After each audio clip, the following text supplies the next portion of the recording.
Saxon was the Mandalorian super commando that terrorized his homeworld of Mandalore throughout the Clone Wars as well as under the Galactic Empire. But who exactly is this intimidating character, and how did he survive so long?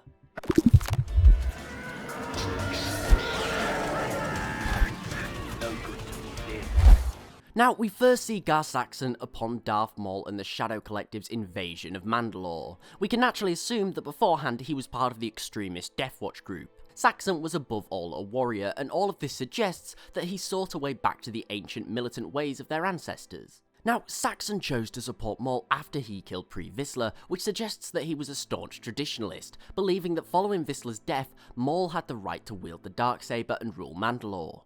Not only this, but Saxon continued to serve Maul even after his capture at the hands of Sidious, aiding in breaking him out of Dooku's prison complex. From here, he went to fight for the Shadow Collective, and was given command over all of its ground units during Maul's campaign against his old master. We know that Maul must have trusted Saxon to an extent, as he tasked him with keeping the Crime Syndicate goons in check when they began to tire of the war, ensuring their compliance. However, ultimately this entire campaign was in vain. Maul was defeated by Sidious and Grievous and was captured on Mandalore by Ahsoka Tano and the 501st. Meanwhile, the criminal syndicates had abandoned Maul as the venture was no longer profitable. Ultimately, the Shadow Collective was dissolved, leaving Saxon and many of his super commandos on the losing side of the war. Despite this, however, Sidious's proclamation of the New Order may have saved Saxon and his men. Order 66 was initiated, and Mandalore became a police state under the new Empire. However, Sidious couldn't afford to leave legions of clones on the world, especially a unit as formidable as the 501st, so he made a deal with Saxon.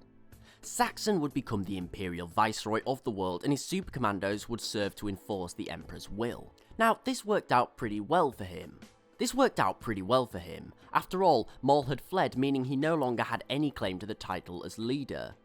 Sidious needed someone with a strong hand to keep the Mandalorian clans in check, and Saxon was the perfect man for the job. Sidious also wanted to keep any Jedi sympathizers away from the Mandalorian throne. As we said, Saxon, being a Mandalorian traditionalist, likely desired a return to the old warrior ways. However, he wasn't able to do this. He was in charge of Mandalore, however that didn't give him free rein to force the Mandalorian clans to recognize him as their leader. For this, he needed the Darksaber. However, this was still in possession of Maul at the time. For this reason, when the opportunity came for Saxon, he sought out opportunities to destroy other Mandalorian clans and remove any opposition to his power.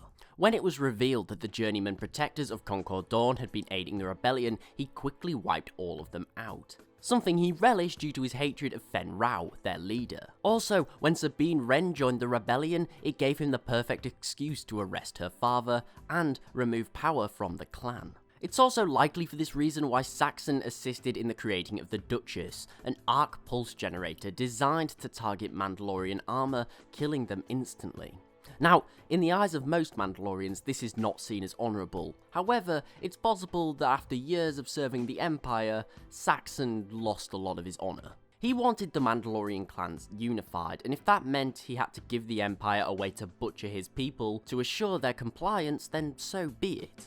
Essentially, the Duchess was made to remove all power from Saxon's enemies.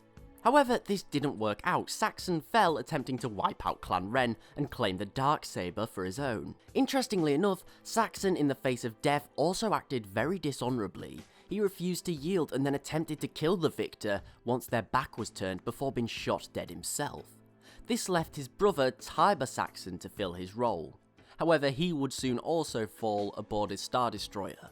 Ultimately, I believe that Saxon was a complicated character, who was very much motivated by his own means. Although he acted honourably during the Clone Wars, serving loyally as Maul's lieutenant, when it came to the point where his own power base was threatened, he did away with his code of ethics and morals, and ultimately became a power-hungry puppet like many others who served the Empire. But what do you think of Saxon? Good leader or terrible tyrant? Let me know what you think in the comments below. Thanks for watching, please remember to like, share and sub. If you did enjoy it, it's really appreciated and it helps the channel grow. Also, don't forget to follow me on Twitter @TheLoreGuy and tick the bell for regular updates. Thanks again for watching, I really do hope you enjoyed, and I'll see you next time.